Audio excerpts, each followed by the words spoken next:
Good morning 12th class. आपने पीछे राउल का नियम पढ़ लिया। अब उसके बाद नेक्स्ट है आदर्श और अनादर्श विलयन। देखिए, जो विलयन हमारे राउल नियम का पालन करते हैं उनको हम आदर्श विलयन कहते हैं, और इन विलयनों में विलय विलय तथा विलायक विलायक की अन्योन्य क्रिया विलयन और विलय और विलायक की अन्योन्य क्रिया के समान होती है। मतलब अगर आप कंपोनेंट ए और कंपोनेंट बी का विलयन बना रहे हो तो जो ए की क्रिया है और बी की क्रिया है वही ए बी की क्रिया है। ठीक है, सभी क्रियाएं समान हैं।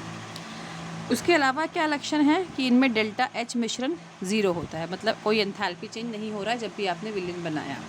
डेल्टा वी मिश्रण 0 होता है, इट मीन्स कि आयतन में भी कोई परिवर्तन नहीं हुआ जब आपने विलयन बनाया। उदाहरण यहाँ दे रखे हैं, बेंजीन और टोलुइन का मिक्सचर, हेक्सेन और हेप्टेन का मिक्सचर एट्सेट्रा। अब यदि ऐसा नहीं हो रहा है, ठीक है, मतलब जो डेल्टा एच मिश्रण है वो 0 के बराबर नहीं हो रहा है, 0 से कम या ज़्यादा है, डेल्टा वी भी 0 से कम या ज़्यादा है, अन्योन्य क्रियाएं समान नहीं है, कम या ज़्यादा हैं, तो आपका राउल का नियम पालन नहीं होगा। ऐसे विलयनों को हम कहते हैं अनादर्श विलयन। और मैंने आपको क्या बोला कि डेल्टा एच मिश्रण 0 नहीं है, तो 0 से अधिक भी हो सकता है और कम भी हो सकता है। तो इस आधार पर आपके जो अनादर्श विलयन है वो 2 प्रकार के हैं। पहला है धनात्मक विचलन वाला, इसमें आपके सारे मान देखो बढ़े हुए हैं, डेल्टा एच मिश्रण 0 से अधिक, डेल्टा वी मिश्रण 0 से अधिक, अन्योन्य क्रियाएं आपस में अधिक।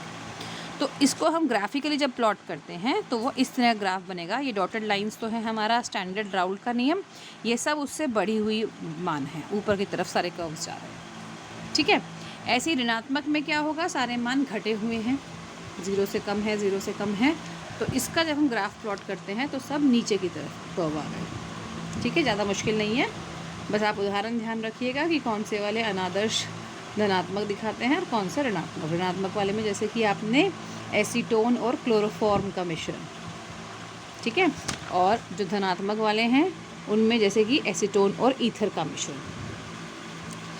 आपकी बुक में ये डिफरेंस भी दे रखा है, ये डिफरेंस आपने वैसे तो कवर कर लिया, लेकिन वो यहाँ पे टेबल के फॉर्म में भी दे रखा है, इसको यहाँ से ही पढ़ सकते हैं, पीडीएफ में आपको सेंड कर ही दूँगी। क्लियर। उसके बाद नेक्स्ट आता है, देखो, स्थिर क्वथनांकी या स्थिर क्वाथी मिश्रण। ये ऐसे मिश्रण हैं जिनके जो क्वथनांक है, क्वथनांक आपको मालूम है ना क्या होता है, तो इनके जो क्वथनांक हैं वो नियत हैं, बिल्कुल फिक्स हैं। ठीक है, इन क्वथनांकों को हम स्थिर क्वथनांकी मिश्रण बोलते हैं। जितने भी अनादर्श विलयन हैं वो इसी कैटेगरी में आते हैं। अनादर्श विलयन की जो पहले वाली कैटेगरी है जहाँ पर धनात्मक विचलन हुआ है वो होते हैं तुम्हारे उच्चतम क्वथनांक वाले, और जहाँ पर ऋणात्मक विचलन हुआ है वो होते हैं तुम्हारे जो धनात्मक विचलन है वो है न्यूनतम क्वथनांक वाले, और जो ऋणात्मक विचलन वाले हैं वो है उच्चतम क्वथनांक वाले। ठीक है, तो ये आप पॉइंट इसमें भी कवर कर सकते हो अनादर्श विलयनों के प्रकार में, कि धनात्मक विचलन वालों को हम न्यूनतम क्वथनांक वाले मिश्रण भी कहते हैं, एट्सेट्रा।